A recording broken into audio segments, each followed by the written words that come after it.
uh, ladies and gentlemen and friends from all over the GCC who are joining in this webinar today by Zoom or on Facebook. It gives us great pleasure to invite you to yet another webinar from Burjeel Geojit Financial Services that we have been conducting over the last 5-6 months.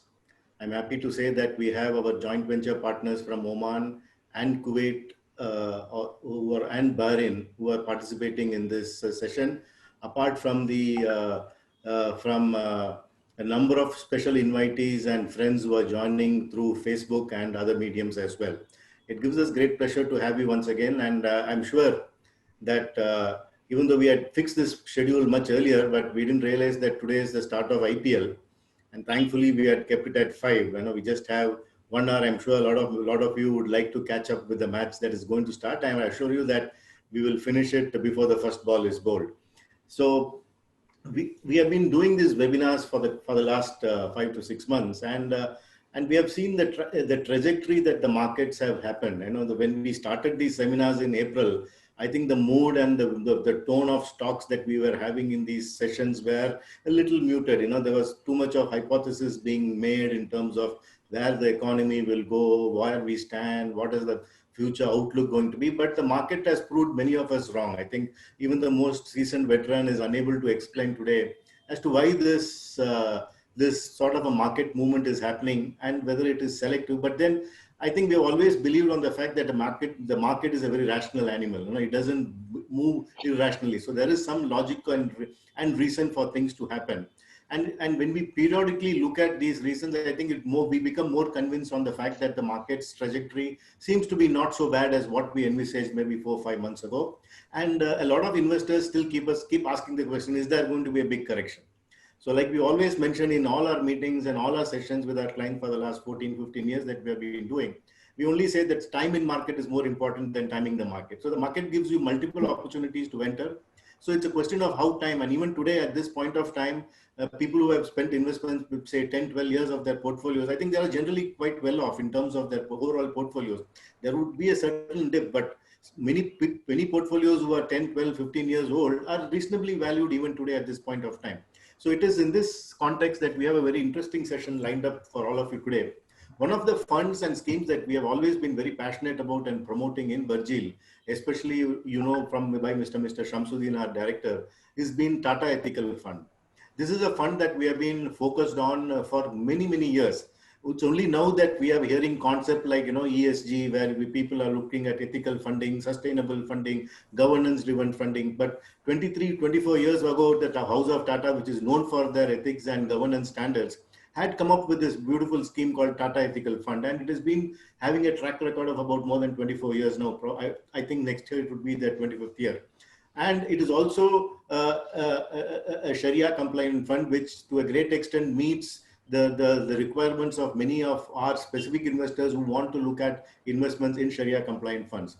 So Tatas have a rupee fund on the Tata by way of a Tata Ethical Fund, and also a Tata Sharia fund, which is on the offshore side, which I believe is also going to come on the retail side very soon. So we will have probably multiple opportunities to invest through a Sharia denominated scheme.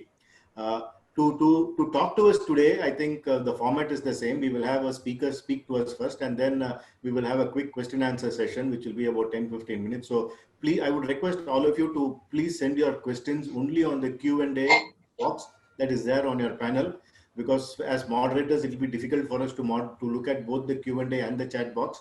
So we will pick up a few questions and we will take them up. And if there are questions that needs more interactions or more responses from the fund managers who are talking to us today, we will get back to you in terms of what the answers are.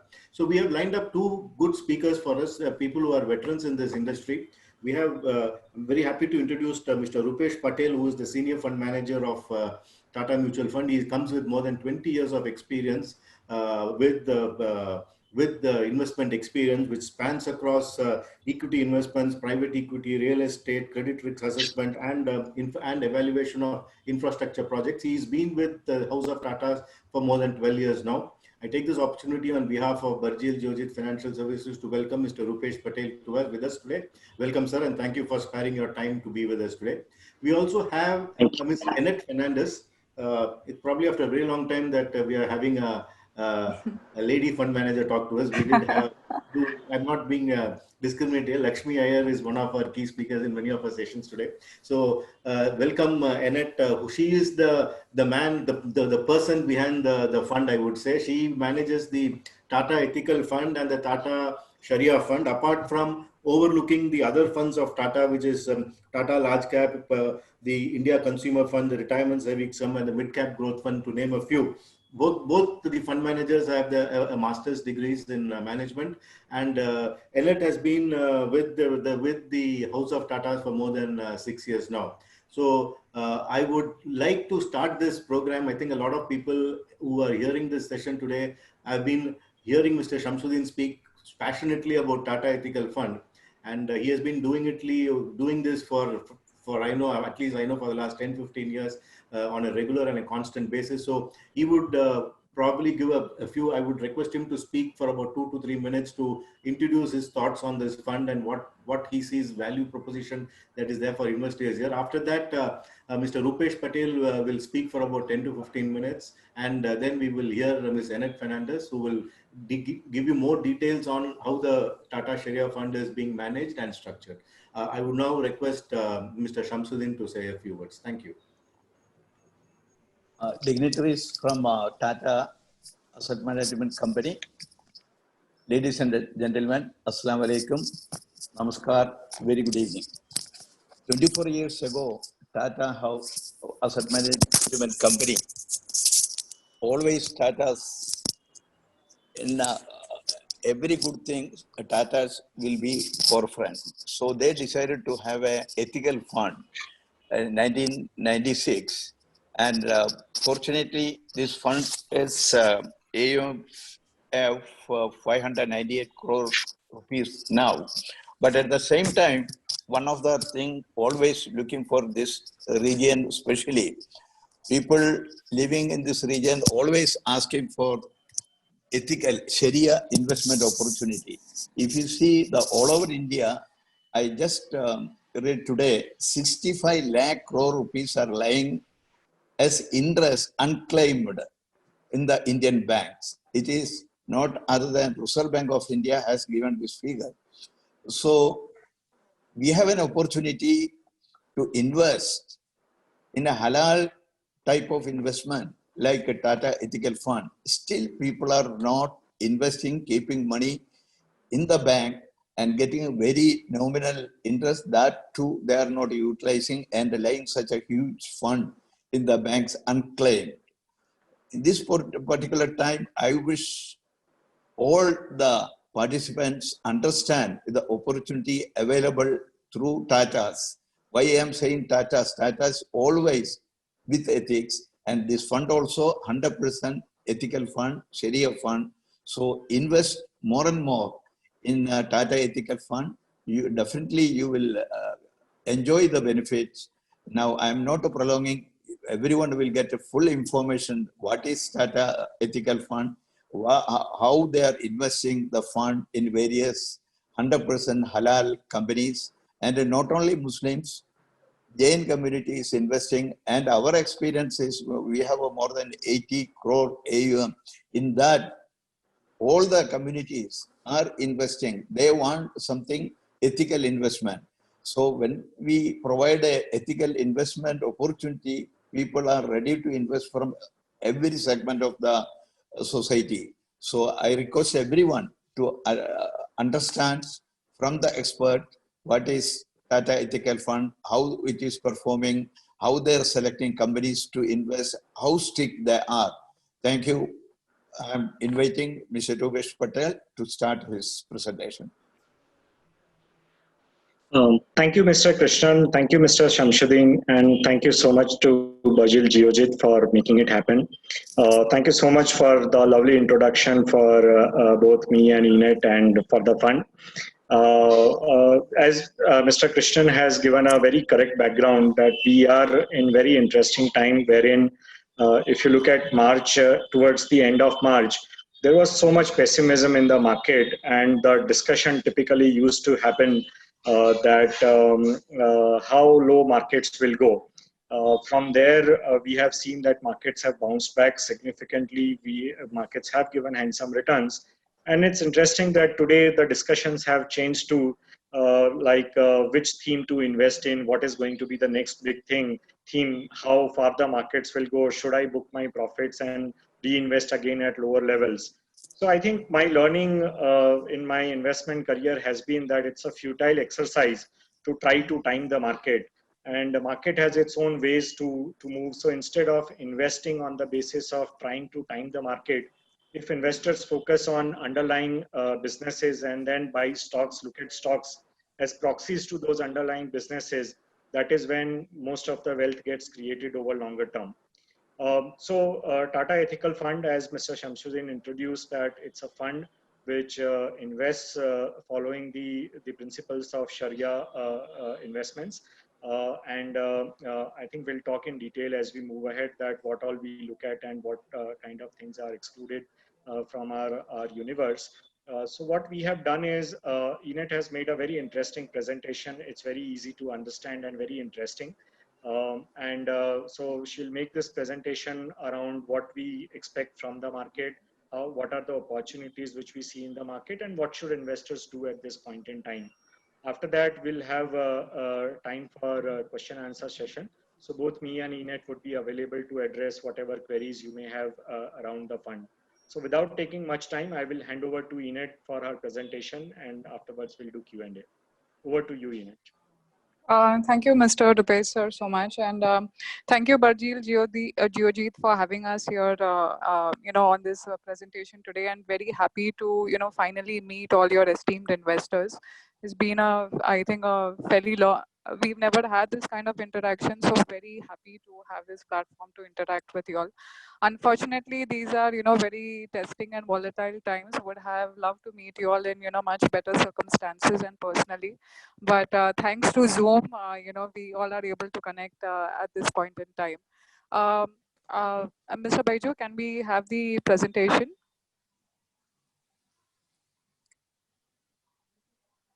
So before the presentation gets uploaded, as Mr. Rupesh rightly said that we are in certain testing times for sure, and there are a lot of question marks that not only we as fund managers have, but more importantly you all as investors as to what to expect from the market.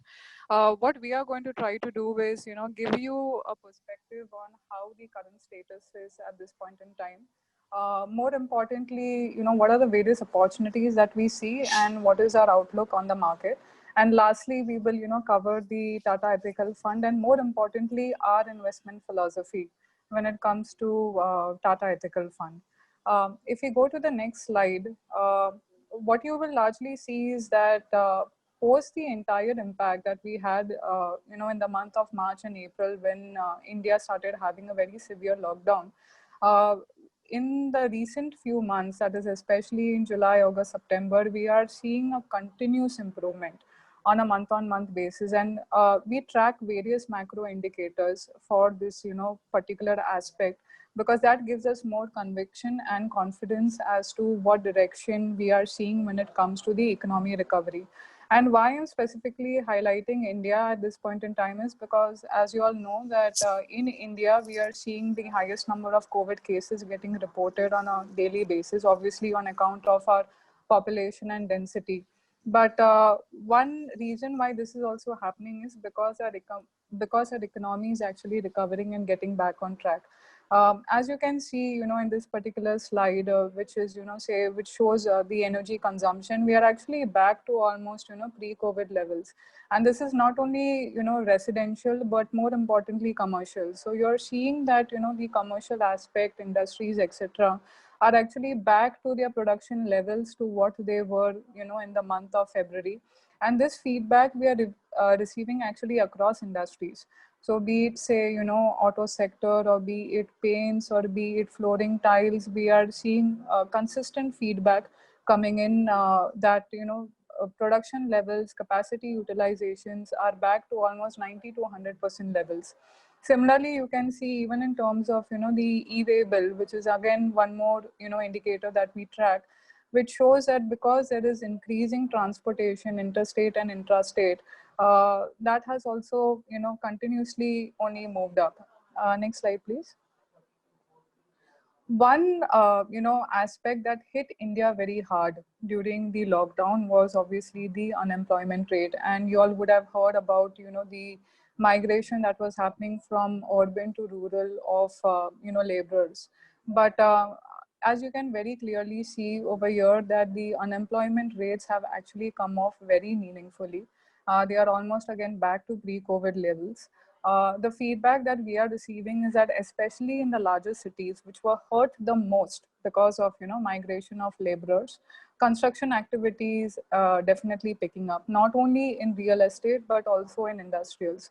Similarly, agriculture employment has picked up very meaningfully in the rural areas and in the smaller towns. Thirdly, we are also seeing, like I told you before, that industries which were getting impacted because of shortage of laborers, they are also back to, they are 100%, 90% capacity utilization. So there is labor availability in industries. Agriculture is doing extremely well. You're seeing that even in the urban cities, larger cities, the economic activity has picked up, and thereby even the employment rate.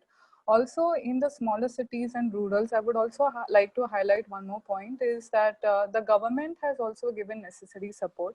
So you all would be knowing about the Manrega scheme, which is, Rural Employment Guarantee Program. The government actually increased the spends on that by almost 40,000 crore during the COVID times. And that's also led to good pickup in employment, especially in rural and the smaller towns. So as you can see that the fall in unemployment or the increase in employment is actually very broad based, right from rural to smaller towns to even the urban cities. Next slide, please. One very important aspect for India as a country, unfortunately, still remains the monsoon, and that is for our agriculture sector. As you all know that while agriculture as a percentage of our GDP is definitely lower, but in terms of employment continues to be one of the highest. We are actually quite lucky that even this year also we've had a fairly good monsoon. Our monsoon is almost 7% above normal levels. More importantly, the area under cultivation has also increased by almost 6% this year. So this is very important from the rural economy aspect. And we saw that during even the lockdown or the COVID times, the rural economy was doing better than urban because there was no severe lockdown over there, and that economy was thriving well. The entire harvest of the Rabi season actually went off very well. Kharif season is also progressing well. So like I highlighted, for employment related to agriculture, a good monsoon has also been a very supportive factor. Next slide, please. The other thing which is very, very core to the Indian economy is actually consumption. You all know that, India is a 1.5, billion population, and more importantly, one of the countries which has a demographic dividend, the youngest population. Consumption is almost, 55% of our GDP. So for the Indian economy to recover, you really need consumption to improve. And what we are seeing is that consumption is definitely picking up. If you look at, grocery and pharmacy, which is, staples in nature, they are actually, back to pre-COVID levels or even higher, again, driven by, the smaller cities and rural economies. It's a discretionary consumption, which you can see in retail and recreation, which is still lower than what the pre-COVID levels were. One point for this is that obviously because we all are spending more time at home, working from home, uh, the reason for actually spending on, say, eating out or buying apparel, footwear, jewelry, all this is on the lower side. But more importantly, what we can see is that it is continuously improving. The feedback that we have also received that festive seasons like Onam, Ganesh Chaturthi, Raksha Bandhan actually went off very well. And that's why most of the consumer companies not only say staples or discretionary, but even the auto sector are expecting that the Diwali season will be very good, considering the kind of trends that they've seen in the recent festive season. So thereby consumption coming back in terms of pre-COVID levels, very important from India's economy perspective, and that is the trend we are seeing right now. Even if you look at the auto numbers, August actually, there was a 14% growth when it came to the four-wheeler segment. Even the three-wheeler segment actually had growth. While there is definitely a favorable base, and the base will also continue going ahead, but nobody expected that we would see such high levels of growth in a category like auto, which is high ticket size, and in a context of COVID, where one wants to obviously save more and spend less. So this definitely gives us more confidence on the trajectory that consumption in India is going to be heading into. Next slide, please. Apart from this, what we are also seeing is that globally, both the central bank as well as the government have been very supportive of the economy in various ways that are possible, to see to it that we can get out of this lockdown phase and recover the economy. In India also, you have seen the central bank provide necessary support by way of cut in interest rates and various other measures to provide enough liquidity support to the financial sector. Similarly, even the government has also taken various measures. One was obviously the Atmanirbhar program that they talked about, where almost 20 lakh crore of money was set aside to be spent over a period of time. That's more from a longer term aspect of it. But as you can see that government is now focusing more on getting the employment rate back, because that is what is going to see to it that income levels improve. Once your income levels improve, you have you have more confidence in spending rather than the lesser confidence that is there at this point in time, because of which you are saving more. So it is about giving the necessary boost in terms of confidence, get that into consumption and get the economy back on track. And the best way that the government can do that is obviously, like I said, in terms of providing employment. I discussed earlier as to how under the Manrega scheme, we are providing employment in the rural areas and in the smaller cities. We are also seeing that when it comes to various other government projects, which are more in, say, urban cities, tier 2, tier 3 cities, that is also picking up. This is a slide which indicates that how under the NHAI program, in terms of the road projects that are handed out, we are definitely seeing an improvement in the last few months, and this will only improve going ahead, not only with respect to roads, but also several other government projects are slowly coming back on track. Construction is one of the main areas of employment in India apart from agriculture, and that is what the government is thereby focusing on in this point in time. So as you can see with all these slides, what we are basically trying to show you that yes, India as an economy was hurt by COVID, is still getting hurt by COVID, but the economy is opening up. So don't get anxious by the number of cases that you see coming out of India every day. One of the reason why it is happening is because the economy is opening up. We are one of the most populous nation in the world, but our density is also thereby very high. So it is expected that in India the number of cases would remain on the higher side. But what is happening is that we are learning to live along with COVID. And this is what you are seeing also globally. So our economy is definitely getting back on track. And I don't think that COVID is going to be, such a deterrent factor as it was expected. That's the reason why you also see that markets have also bounced back very well. Markets are always forward looking. If you look at what happened in the month of March, yes, COVID, a pandemic, we have not seen in our lifetimes. Obviously, the last pandemic that happened was back in 1918, which was the Spanish flu, and it's almost after more than 100 years that we are facing a pandemic like that. That's the reason why you did see the kind of shock in the markets and the kind of correction that happened in the month of March. But, if you look at it very simply, in the last 100 years, yes, we had the Spanish flu. There were, 2 world wars that happened.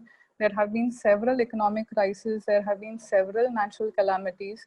Even after that, we are, almost 7.5 billion people with, higher income levels improving every year.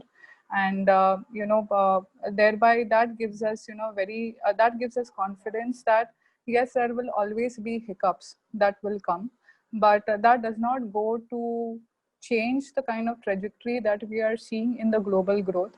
That will not change the kind of trajectory that you can expect even from India.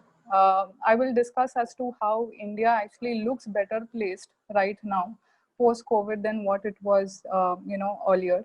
So I think, yes, COVID risk kept aside, India is definitely improving, and that's the reason why we think that that the markets will also remain on the positive side. Yes, there could be certain hiccups in between, but the direction definitely remains, an upward movement. Next slide, please. One thing that I would, like to highlight to all of you all in this slide is just the aspect that I was telling you that, India remains very strong in spite of the, COVID scenario, and how we can actually improve going ahead. As you can see, foreign direct investment, this is obviously, foreign money being invested by various companies in Indian companies.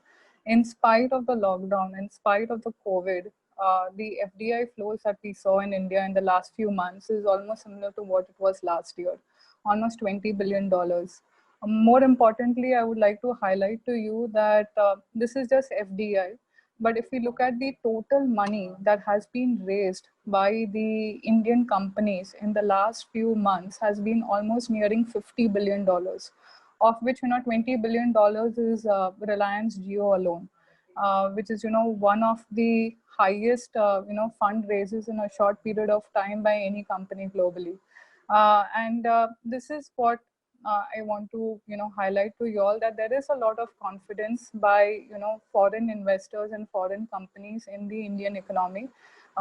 Indian companies themselves, apart from, say, just, Jio, we have seen a number of QIPs, we are seeing IPOs, we are seeing rights issue, financial companies, or auto companies, companies across various industries have actually raised funds to actually have enough of liquidity, not only to support their balance sheet during these trying times, but to raise enough capital for the next phase of investment or growth that they would like to do.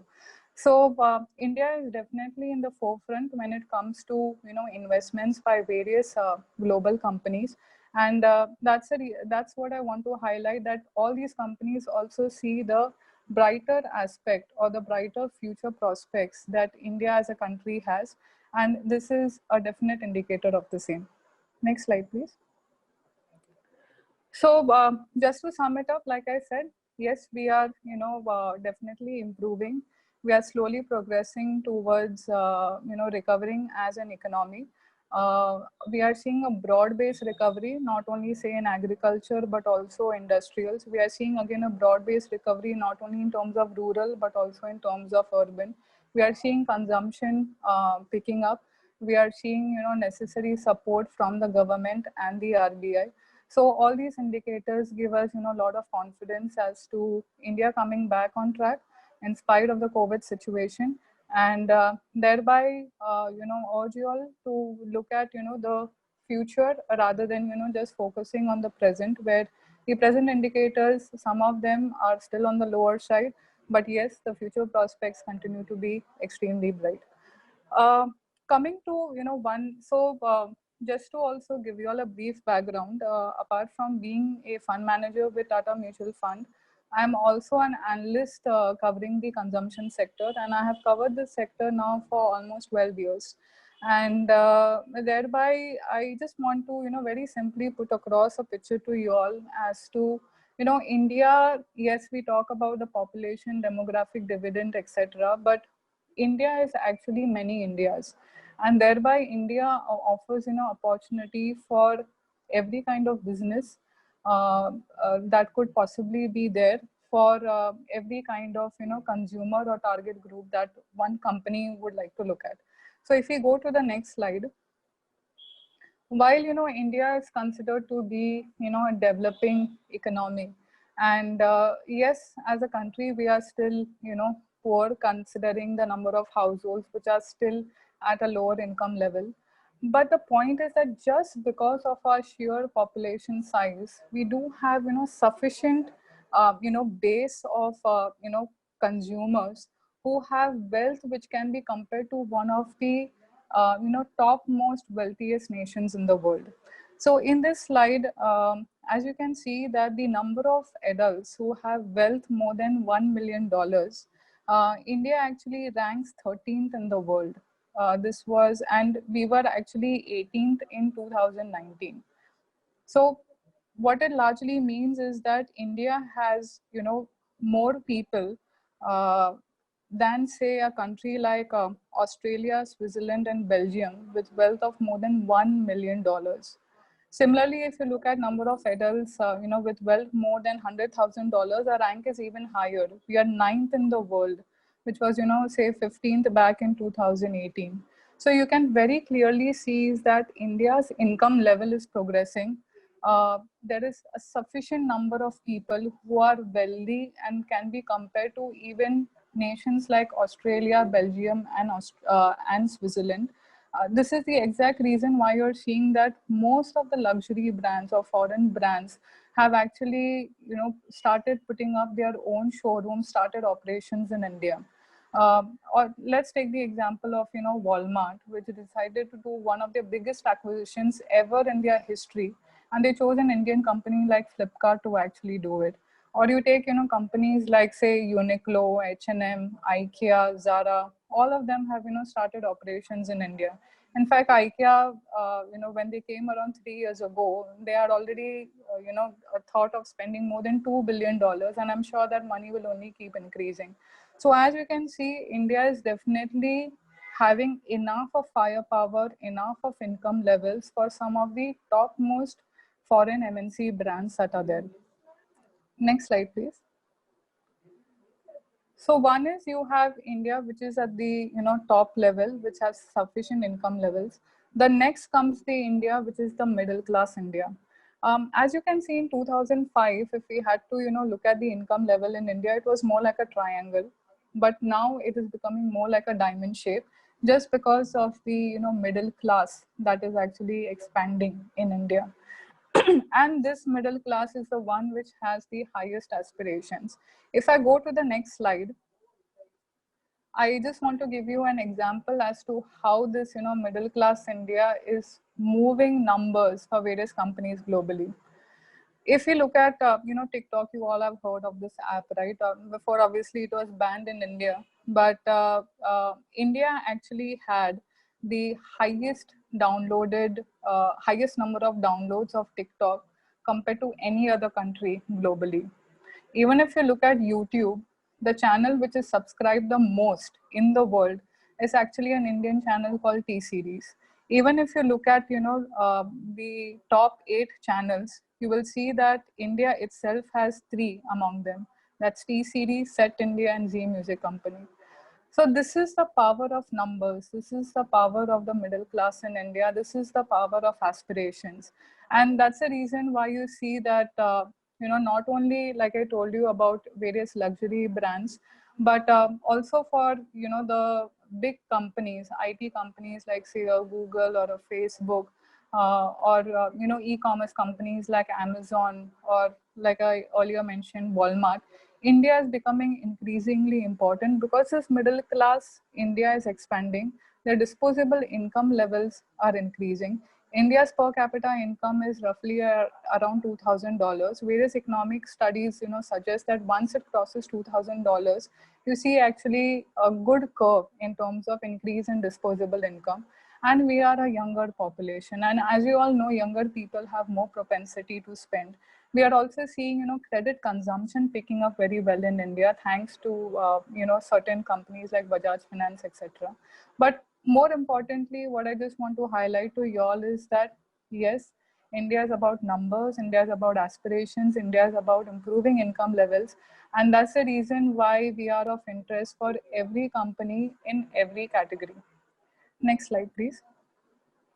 So we covered the high income level, which is one part of India. We covered middle class India. Now let's come to the lower income group that resides in the villages in India. As you can see, in the last few years, the government has spent a lot in improving the standard of living of the people who live in the rural areas in India. Electricity, yes, this is a number as of 2018, but in 2020, almost 99% of India now has electricity. Similarly, something like tap water. So just to give you an example, in refrigerators and washing machine, in India, refrigerators has a higher penetration compared to washing machines. Washing machines would be somewhere around 15% in terms of penetration, but refrigerators are at around say 25 to 30%. Why is the reason? The reason is that because of poor access to water, washing machines actually have a lesser penetration in India compared to refrigerators. So that is what we are seeing, is that as income levels, not only about income levels, but more importantly, as the standard of living improves. See, rural India, yes, it's considered to be poor, but there are a number of people who do have wealth, but they were unable to access certain kind of products because the necessary standard of living was not there. But now with say electricity, better access to water, not only just electricity, but continuous availability of electricity, we are seeing that categories like household appliances are picking up, or say lighting is improving. Similarly, like I told you, washing machine, etc. So we are seeing that yes, middle class was driving consumption, top income group was already there, but now you have the rural also, because of improved standard of living, seeing their increase in consumption across various categories. Next slide, please. Similarly, this is also an indication of the same. Because of the increase in access to gas, we've seen, gas stoves doing well, or, pressure cookers doing well in India. So this is all an indicator as to how even now the rural economy is also, progressing quite well because of the improved standard of living. So this is about India. India is many Indias. So let's not try to look at India as a poor country alone. There's a very rich India, middle class India, and a poor India which is having improved standard of living. All these three are going to see continuous improvement, continuous growth, improvement in income levels, and thereby even in consumption, which is going to drive the economy going ahead. So the core foundation or the structural story of India continues to remain very much intact. Coming to, since we are talking about structural story of India, now one question that would arise for you all is that, is COVID going to change anything structurally in India or even in the world? And I would like to highlight, 6 themes that, we see where, COVID could have an impact. Some of these themes were already existing and they're just going to receive a boost. Whereas some are themes which were, probably good on paper or aspirational, but now are becoming realistic. They were dreams and desires, but now they become, a realistic opportunity. So firstly is, in case of geopolitics, US-China trade war, etc. was there even pre-COVID. With COVID, geopolitics will continue to see, variations, and that can still, continue to surprise us. So that volatility on account of COVID on geopolitics will definitely remain. The second aspect that we are seeing is firstly, the second aspect that we are seeing is digitization. So in India, especially in the last 2 to 3 years, we saw that the pickup in digitization had started moving very progressively, but during COVID it is just improved. So be it say UPI transactions or shopping online, or various companies trying to get more digitization in their processes, we have seen all of that actually improved very considerably. And that is going to help India from the perspective that we are seeing that the IT companies in India are talking about good deal pipelines, larger deal pipelines from their global clients. So that helps the IT sector in India. The other thing that digitization does, and which was very much needed in India, and that we have discussed, that we have been talking about actually all this while, is that it helps make India a much more efficient economy. As you all know, India is more of a cash based economy, and that's the reason why there used to always be a lot of gaps in between. But with digitization, there is more transparency and there is more efficiency that comes in. One example that we always like to highlight is, the direct benefit transfer scheme of the government. Since they started giving money directly into the bank accounts of, the necessary people, almost 1.7 lakh crore worth of money has been saved in the last few years.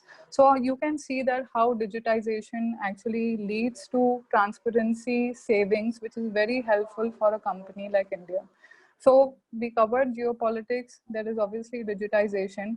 The third theme that we are seeing is that consolidation. Now, consolidation in India actually started way back with demonetization. Post demonetization, we had GST, which again led to consolidation. When I mean consolidation, is that the economy getting more formalized, unorganized to organized. And with COVID, we are going to see further step in that particular direction. So consolidation of consolidation of companies, consolidation across industries, that will continue. The fourth theme that we are seeing is savings and cost. Now, as you all can imagine, that when your business is down by 50% or even say 80% for that matter, what a company would like to focus on is to try to save cost as much as possible. And what we are seeing very positively is that companies are indicating that some of this cost savings will now be permanent in nature for them. That means even in FY22 next year, when the company's growth or company's business is back to almost pre-COVID levels, there will still be higher cost savings, which earlier they had never thought of, but now they will be able to gain just because of the various cost saving programs. So we are seeing that Indian businesses are saving costs not only on the P&L, but also when it comes to their balance sheet. We have seen working capital cycles for various companies across industries reducing. So when you reduce your working capital cycle, that much cash flow you have to invest more within your business, that much cash flow you have in your balance sheet, which you can give out to your investors by way of better dividends. So thereby cost structure saving, this is again one very good trend that we can expect in India. The other theme that we are also seeing is with respect to low interest rates. And this is a very important point that all of you need to focus on, because low interest rates will remain globally for a fairly long period of time. A very important statement that was made by the US Fed actually this week was that their interest rate will remain at these levels till almost 2023. That's almost 3 years where interest rate will remain at 0% levels in the US. If you look at Europe and Japan, European Union and Japan, both these, European Union continent as well as Japan also have had zero interest rates for almost the last decade or even more than that. So almost nearing 50% of the global GDP is going to be at almost 0% interest rate or even lower than that. This means that there is going to be sufficient liquidity in the global system. One reason you all would have also heard in the last few months why markets have recovered very well is because of liquidity. And this is the point that I want to highlight, that with COVID, the low interest rate scenario will continue. Because of low interest rate, there is going to be higher liquidity. That liquidity will find its way into several assets, be it equity, be it gold, be it real estate. But within these various assets, equity is the most liquid asset. And thereby equity will continue to see a lot of interest in terms of this money which is available within the system. And thereby, yes, low interest rates do work well for the equity markets. Low interest rates for a country like India is also very important, is because India does need capital to grow. So capital comes by way of equity. Capital also comes by way of debt. If you have low interest rates, you will have companies better placed to invest behind their businesses because the cost of capital is on the lower side. So a lower interest rate environment does work very well for India. So that's also going to be a big benefit. The last theme that we are seeing is that India playing a much larger role when it comes to exports. When it comes to exports, so you all would have heard about the Atmanirbhar program of the government. Now, under the Atmanirbhar program, the government has also launched something called production-linked incentives.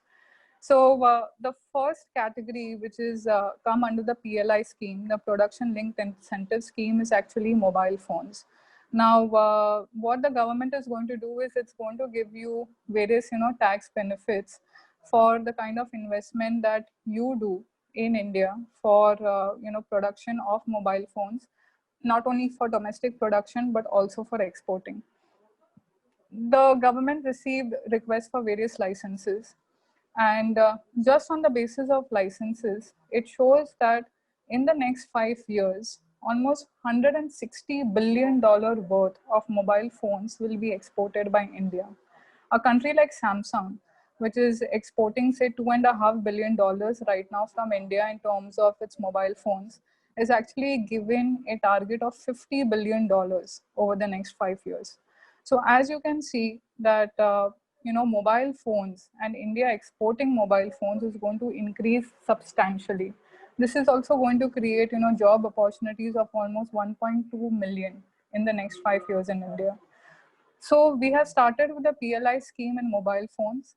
We are also looking at PLI scheme in pharmaceutical. We are also seeing how the PLI scheme can be, extended to other electronics like air conditioners, etc. China is, a big exporter in electronics, and India is trying to see how it can, try to replace China. So point is that India is definitely pulling up its socks and trying its best to see to it that when it comes to global exports, India has a far bigger say than what it did historically. Government is giving schemes, government is coming up with various labor reforms. So I think this is going to be a very important and interesting aspect to look out for in India as to how India plays a far bigger role when it comes to exports, not only in electronics, but also in pharmaceutical and various other industries.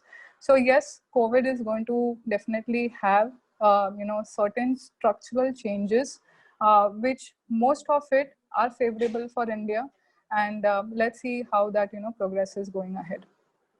So this was with respect to, Indian economy, COVID, and the, kind of direction we are seeing.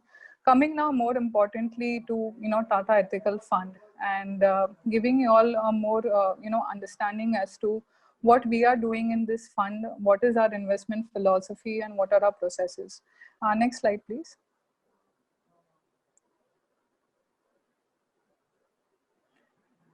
Next slide, please. So coming to, our philosophy, the point is that Tata Ethical Fund is, completely 100% Sharia compliant, as Mr. Krishnan had mentioned at the start of this, interaction. And that being aside, what we at Tata Mutual Fund always focus on is a bottom-up approach of building a portfolio. And when I say bottom-up approach, we focus on the businesses. We focus on not only whether the business has the ability to give us high rate of growth, but more importantly, how it can give that sustainably over a longer period of time.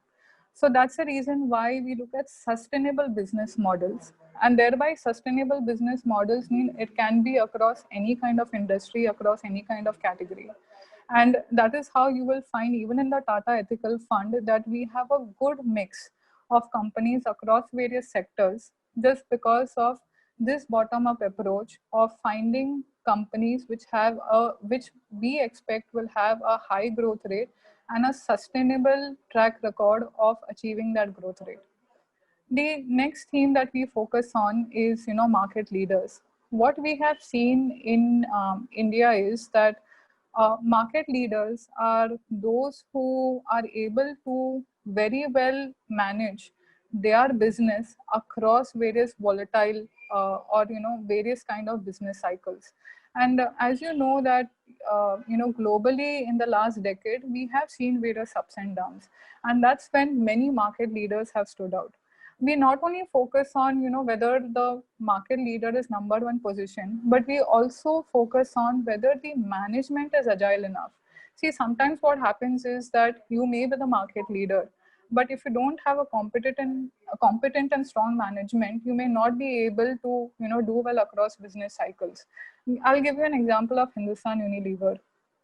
From 2000 to 2009, the stock price basically did not do anything. One reason for that also could be that the management was not agile enough to report growth ahead of the industry. However, in the last few years, we are seeing a completely different Hindustan Unilever, which in spite of being the largest FMCG company in India, has growth rates which is higher than the smaller and middle FMCG companies in India. So this is what we talk about market leaders, and more importantly, competent management to see to it that your market leadership not only maintains but also keeps expanding. The other thing that we focus when it comes to Tata Ethical Fund is not to look at it from the perspective of which sector to invest in, but look at more from the perspective of themes that we think are structural in nature and will play out over a medium to longer time frame. So as you can see, discretionary consumption, like I told you all, India income levels are improving. Discretionary consumption is something that we think will do very well. And you will find, stocks like from the paint companies or say in retail sector within our portfolio. Similarly, while, we have IT, pharma and consumption as a larger part of our portfolio, we also have enough of investments which are based on, macro recovery. And like I told you, as India as an economy is improving, we are focusing on this aspect of which kind of companies will start benefiting or which will definitely benefit out of this. And that's the reason why we have good exposure in industrials, we have good exposure in the cement sector and in the auto sector, which are basically plays on say macro recovery or the macros doing very well. One more aspect or theme that we like is also, India gaining market share in exports and services. And this is what I had told you that we expect India to benefit from post-COVID. And thereby you will find, companies within our portfolio which have higher, business in exports or is going to have larger growth coming from exports. And that's how they are there within our portfolio with, good weightages. And last is, disinvestment. We think that the government is going to be very proactive in terms of its disinvestment program. And there are certain tactical plays that we have in our portfolio, which will, try to leverage on this disinvestment program of the government. So as you can see, we have a various combination of themes. We don't focus only on one particular aspect, but we are open to look at, various aspects which are not only structural in nature, like say discretionary or macros doing well, but like I told you, something that is also tactical, like, the disinvestment program. So like I said, importantly, when you're open to various themes, you at our end, and our endeavor is to obviously provide, better returns to our investors and our clients. So we are open to all kind of themes, which are not only near term and medium term in nature, but more importantly, long term, which sees to it that, our returns are, consistent across various time frames. Also in the ethical fund, like I told you, yes, we focus on growth, but we also have exposure to value. And in India, you have seen that in the last few years, the market returns, not only in India, but also globally, has been a bit lopsided or, more led by certain stocks or certain companies. And we think that, with the progress that is happening in India, certain stocks which have very good value and are, stable business models, can also see, good returns. And that's the reason why we have them in our portfolio. Some of these are, PSU companies like say a BPCL or a Petronet LNG, which we think that, can provide, decent returns over the next few months and years. So this is the core philosophy of Tata Ethical Fund. Look for sustainable business models, bottom-up approach, companies which have compounding characteristics, companies that have strong management, no corporate governance issue. Look at various themes across time frames. Always be open to any kind of theme that we think will work out, and have a good mix of growth and value. Next slide, please. So this is largely our Tata Ethical Fund positioning as per the Sharia compliance. As you can see that because we invest as per the Sharia compliant universe, and honestly to tell you, we are very active in seeing to it that at any point in time our portfolio is 100% Sharia compliant. If there are on a month-on-month basis, we actually review the same. And at any point in time, if there is a stock which has now gone out of the Sharia universe, the next day itself, we would, sell that stock. So we don't wait for a longer period of time, or say even a week. The next day itself, that, particular necessary action is taken. So our objective is to be 100% compliant to Sharia laws at any point in time. And thereby our investment is as per what is the Sharia compliant universe, which is given by our advisor TASIS. Next slide, please. So being Sharia compliant, you can very clearly see that there are certain sectors that we do not invest in at all.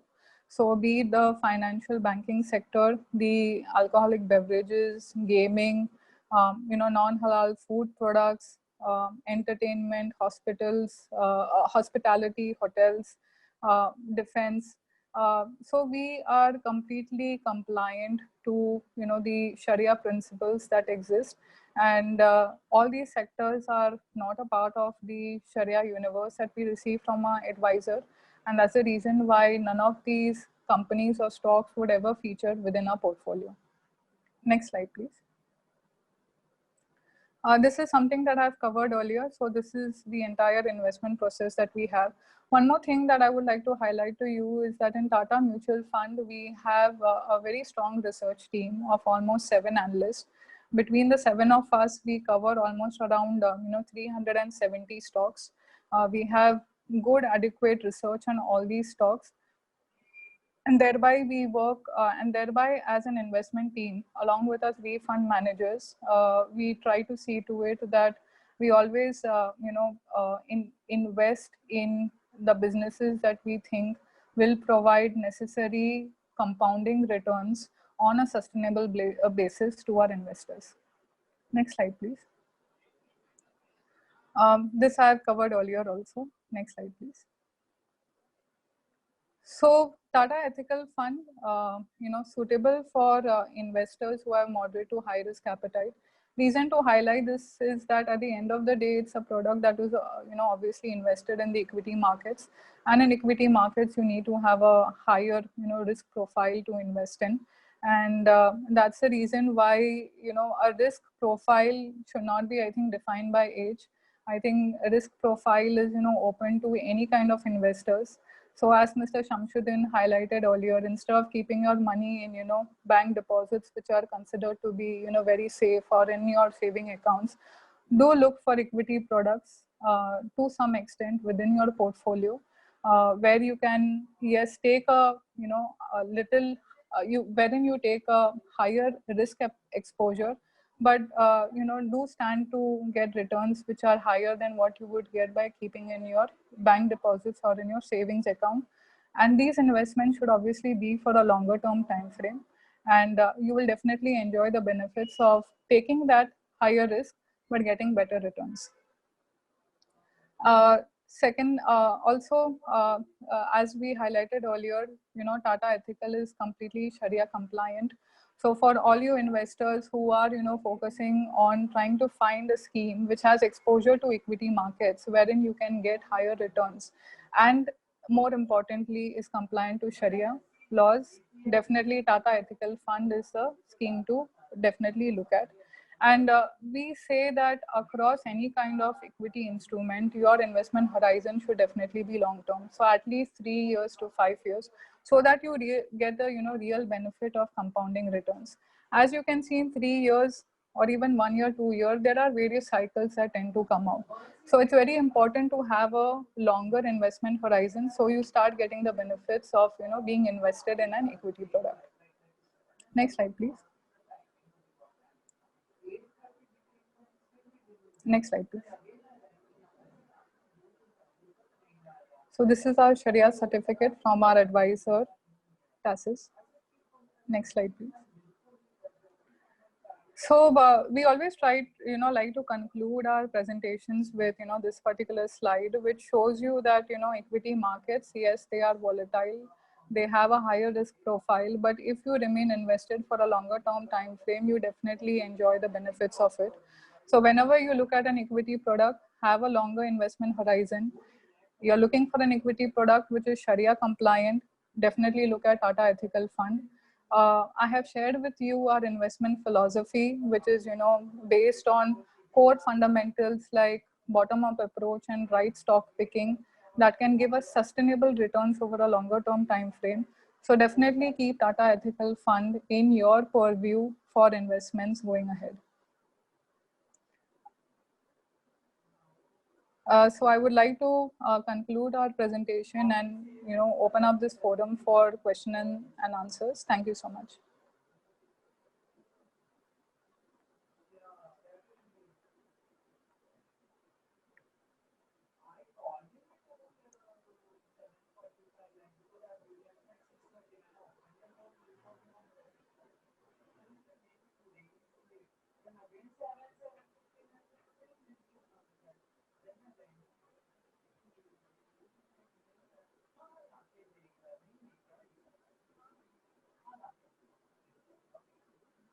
Mr. Krishnan, Mr. Shamshuddin. Yeah, thank you. I'm sorry, I think I didn't unmute my screen. Thank you very much for the wonderful session. I think you covered the market perception in terms of the COVID and in terms of the opportunity that it presents for the future as well. And of course, the economic situation which needs sort of attention from the government side as well. And it was very interesting to note how the segments of the investors are changing, especially the very interested to see that chart, which was now become like a funnel of the lower middle class expanding to the middle class. Yes. And the mass as well, which probably is a very key insight in terms of how the future can pan out for mutual fund investors. Thank you very much for these sessions.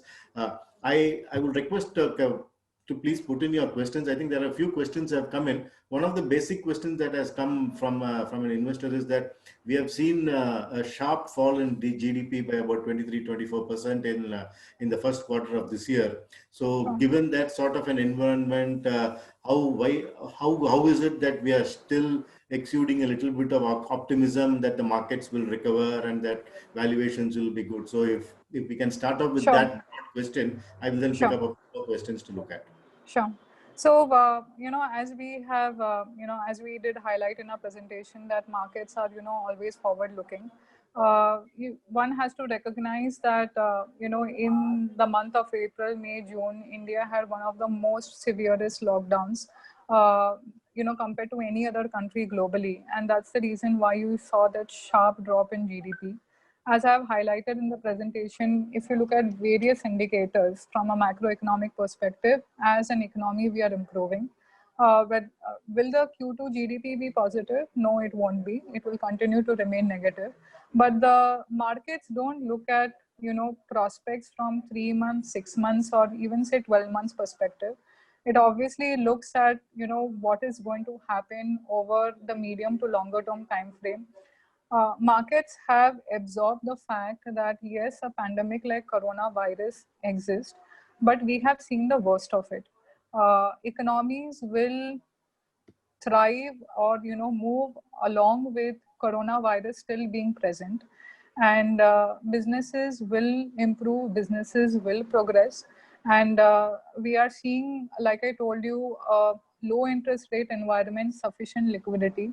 So two aspects that are driving the market at this point in time is first is liquidity and secondly is recovery in the economy.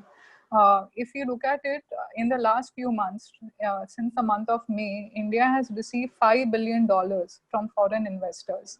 That is the kind of money that has come into the Indian equity markets, even though, we've had a COVID scenario. So liquidity is giving, necessary support to the equity markets, not only in India, but also globally. You all would have heard about, US equity markets like NASDAQ, S&P 500 hitting, highs. They have not only recovered to pre-COVID levels, but are actually higher than that. Indian equity markets, on the other hand, we are still lower than our COVID levels. In fact, if you look at Nifty 50, the level that we are in was a level that was last hit in August 2018. So in that ways, you have seen some kind of time correction already in the Indian equity markets. You all would have noted that the Indian economy was little bit on the downtrend even before COVID. And 2020 was going to be the year when you were going to see a recovery in the Indian economy led by the financial sector. So that has got a bit impacted on account of COVID. But like I told you, that these are near-term headwinds. Medium to long-term, there are no, negative changes. In fact, medium to long-term, there are certain aspects which are only going to help India more than what it was earlier. Like I highlighted the export opportunity. So thereby, that is what the markets are looking at. Coming to the fact of valuations, if you look at valuations in the market right now at around say 19 times on FY22, 19 times are fairly reasonable number. We are almost back to the average levels that we have had when it comes to equity market valuation. More importantly, FY22, FY23 onwards, we definitely start seeing a better earnings growth trajectory.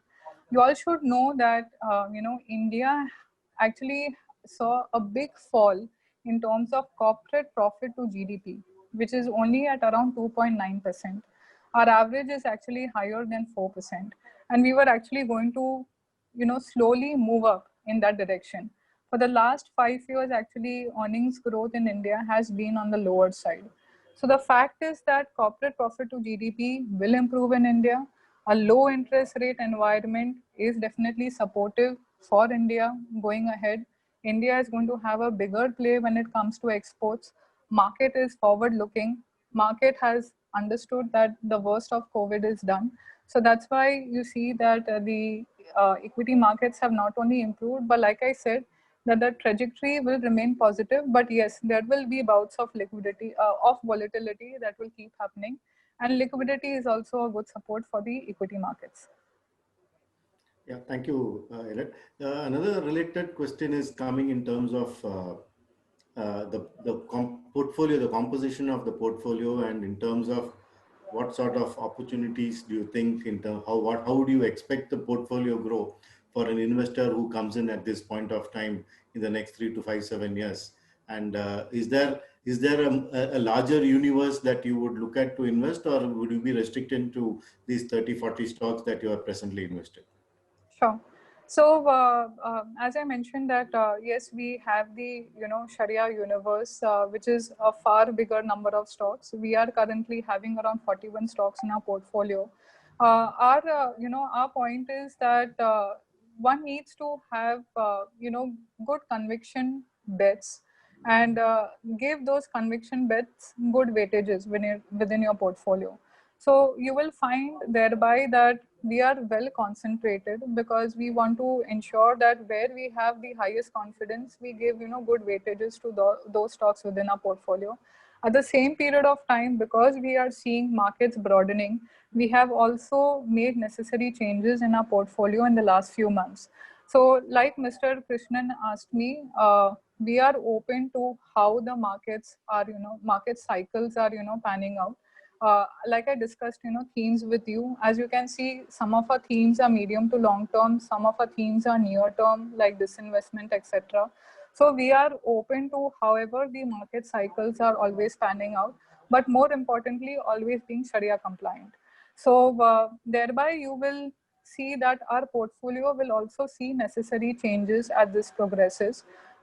Just to add on to this, we have increased our exposure in, IT and pharma over the last, few months, because we saw that, fundamental aspects of, this sectors were actually improving and changing. So yes, we are always open to take necessary, decisions and actions within our portfolio, but more importantly, being Sharia compliant, and more importantly, being true to our investment philosophy. Thank you. This question is for Mr. Rupesh in terms of there is always the people are now saying that there is too much of liquidity in the market, which is probably against the fundamental growth of a growth trajectory for companies. So how do you view this sort of a situation, and do you think that this liquidity will continue to drive the market, and how do you find what sort of investors are going to come into the market in the near future? Sure. I think this liquidity, if we need to understand, let's go back in time to 2008 when global financial crisis happened. And as a result of that global financial crisis, we saw that financial system came under significant stress. And to respond to that, we saw that Federal Reserve in US, Japanese Central Bank, European Central Bank, so all the large central banks in developed world, they threw liquidity at the problem. So interest rates were brought down very significantly, and Federal Reserve started with their famous quantitative easing program, which means that Federal Reserve was buying papers from the market and throwing liquidity in the market. And that liquidity eventually moved to the asset classes, two different asset classes, riskier asset classes like commodities, like emerging markets. India being one of the emerging markets also saw its fair share of flows. Now, what was the thought process behind that? The thought process was that as interest rates go down, which will lead to improvement in consumption, which will lead to industrial recovery, and eventually Federal Reserve will be able to normalize interest rates. And we saw that that process had already started. Now, this time after the crisis, what has happened is globally, all central banks learned that last time they probably took much longer in reacting to the situation. And that's why the recovery also got a bit prolonged. And on the way, we had a lot of accidents happening. So this time we saw that the moment COVID came into existence and federal and central banks across the globe realized that this will lead to big disruption in terms of economic growth, we saw that that these banks came up with a lot of monetary stimulus. And today we are in a situation wherein interest rates have been brought down, liquidity continues to go up, it remains very, very healthy. And at the same time, today, when you look at Federal Reserve comments, they are very clearly saying that today their tolerance level for inflation and unemployment rate, that has significantly changed as compared to what it was in the past. So very clearly, according to one of the Federal Reserve governor's statements, this low interest rate scenario is unlikely to change in near future. FY23 is the earliest when they are talking about this liquidity being tightened or interest rates starting to go up. My personal sense is, if you look at liquidity and valuation of markets, then interest rates and liquidity, these are two important things which one needs to keep in mind. Let's try to understand from our perspective. Now, today, if you are an Indian investor, you have the option of investing in the market or keeping your money in a fixed deposit instrument or in an instrument which gives you, let's say, a risk-free return of 5-6% or so. So why would you consider investing in equity markets if you think that your returns in future would be more than this risk-free rate which you are getting, and you would be adequately compensated for the risks which you are taking? Now look at this. So for us, it is 5-6% plus on top of that some risk premium. So I would say that at least 11-12% returns I should get from the markets. Otherwise, it's not worth taking the risk. So based on that, I will assign a PE value to a business. But look at it from a foreigner's point of view, where because interest rates have gone down, his hurdle rate has gone down very significantly. His target rate is that I should earn 2% dollar returns and I would be happy.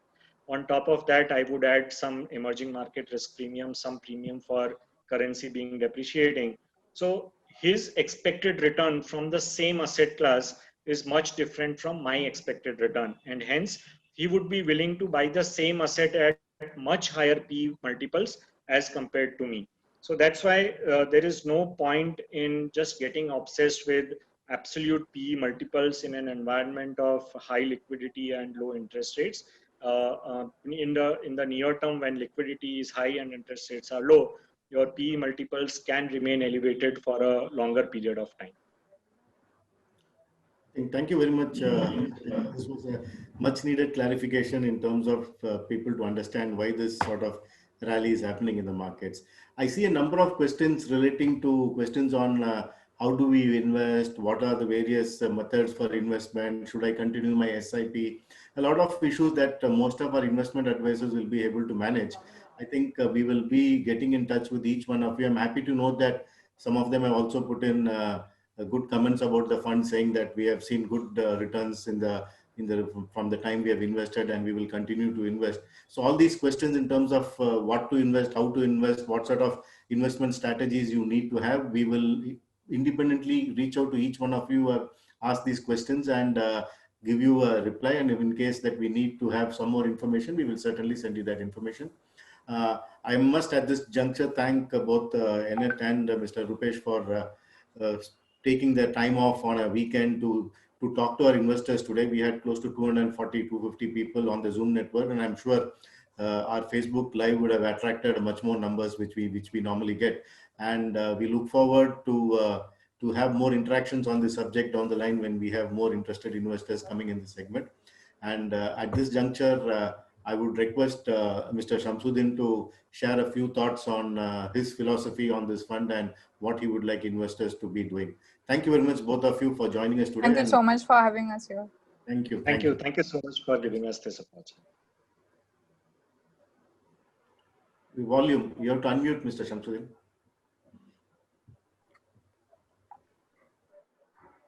Once again, good evening, all of you. In fact, Burjeel is associated with this particular fund from the inception of fund since since our company's inception 2001. And fortunately, investors are getting a good reward. We never expect investors, specifically when they are investing in an ethical fund, they are not expecting very high return, because they know very well the restrictions for the fund managers. So what we had seen when it started, 10 rupees was the NAV. Now the NAV of the fund is 178, I believe, in a period of 24 years time. And those who are doing investment as a SIP, that is the larger number of people are doing. They are very happy with the return, because when the market is down, they are getting more units, and now they learned the process of SIP. People are very happy, those who are doing such investment. And one of the things, the general questions we ask, I will answer, because there are new investors. The 5 things required to investment: PAN card, one's passport photocopy, 2 photograph, and check leaf, and address proof, bank statement. If you approach our office, Burjeel, and we have offices in Qatar, Bahrain, and Oman, Muscat, and people get all the service from our offices. Otherwise, if you are not getting, our Indian office will support Saudi Arabia, those centers. And I am putting my mobile number here in the chat box. Anyone can note that number. If anyone has any more personal information required, general information required, definitely I shall send the, you can call me and I shall answer your calls. I am mentioning the chat box. My number is 050-6467-801, 6467-801, 050-6467-801. That is my mobile number. it is a UAE number. So if somebody has any specific questions, you can call me. I shall answer definitely. And nothing more. Thank you once again.